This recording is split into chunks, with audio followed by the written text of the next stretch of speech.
Hello everyone and welcome to episode 11 of Estate Planning TV. I'm your host, Christopher Small, and this is the internet's most passionate show about estate planning. Welcome. Thank you for joining me for another episode. I'm super excited and pumped to be here with you. Today we're going to kind of switch gears a little bit. We're not going to talk just about like the nuts and bolts of estate planning. We're kind of going to go like a level higher.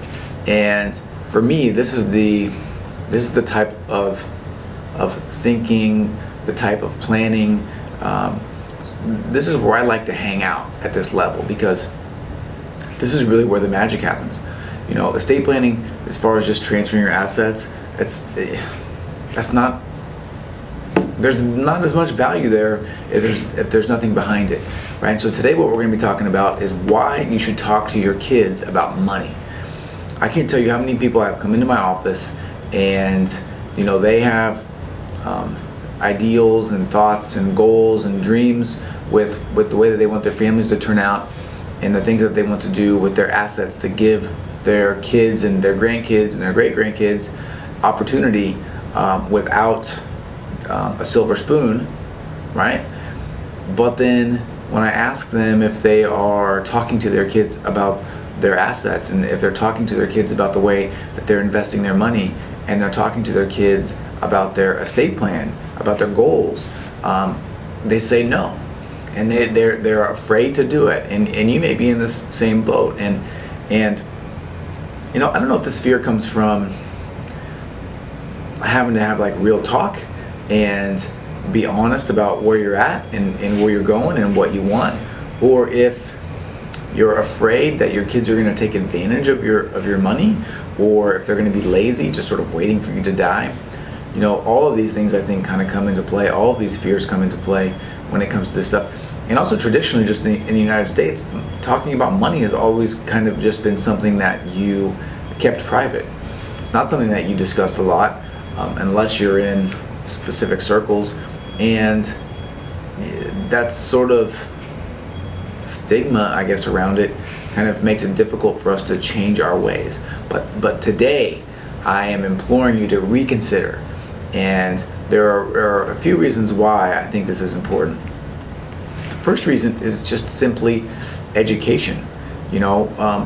Schools don't teach us about money. College certainly doesn't teach us about money. Business work doesn't teach us about money. There's one real place where we can learn about the way that money works and the good that money can do, and it's with our families, and it's with our parents, and it's with us to our kids. And I would highly encourage you to take the opportunity to have your kids present with you when you're talking about estate planning with your attorney. Have your kids present when you're with your financial advisor, when you're talking about planning and investing. Just have your kids present when you're talking about money in general. They're going to just be able to really learn and see, how fun thinking and working with money can be. And they're also going to, you can sort of break the cycle, break the chain of that lack of conversation when it comes to money. Because I can't tell you how many kids come in, right, on a probate or after the parents have passed away, and they do a bunch of stupid stuff with money. And I think part of that is that they just haven't been prepared for how to handle this money in the future, okay? And that's on you. So the second reason why I think it's really important to talk to your kids about money and have them present at these meetings is because it provides a great way to give context to why you're doing what you're doing, why you're saving, why you're doing estate planning. Because you tell your kids, oh, you should save money, but for what, right? It's so much easier when they can hear you talk about the things that your money is going to do for you in the future, and maybe also hear from you the reason why it's so important to you to take care of your family.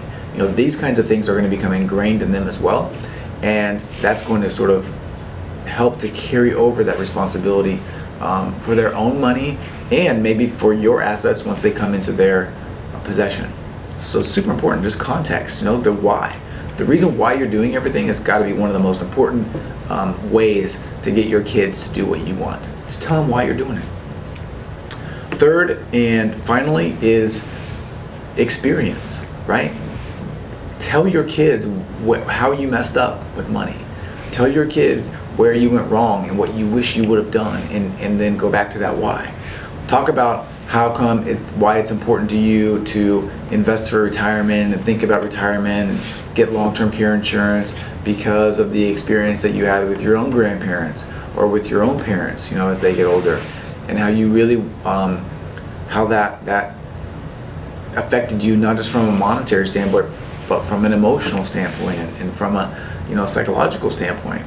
All these things are opportunities to teach and to provide context and to help your kids avoid some of the problems and the mistakes that you made and that future or past generations have made as well. So really, really, I want to implore you to have these conversations with your kids. Open it up slowly if you want, but dip your toe in the water and start to talk to them about money. I think you're going to really appreciate it in the future, and future generations are going to appreciate it too. All right, I'm Christopher Small, once again, owner of CMS Law Firm, and I'm excited that you're here. Excited that you're taking the time to listen to this. If you have questions or comments, please leave them below, or email me, chris@cmslawfirm.com. I'd love to talk to you and dive into this some more. Otherwise, if I don't hear from you, I'll see you again next week.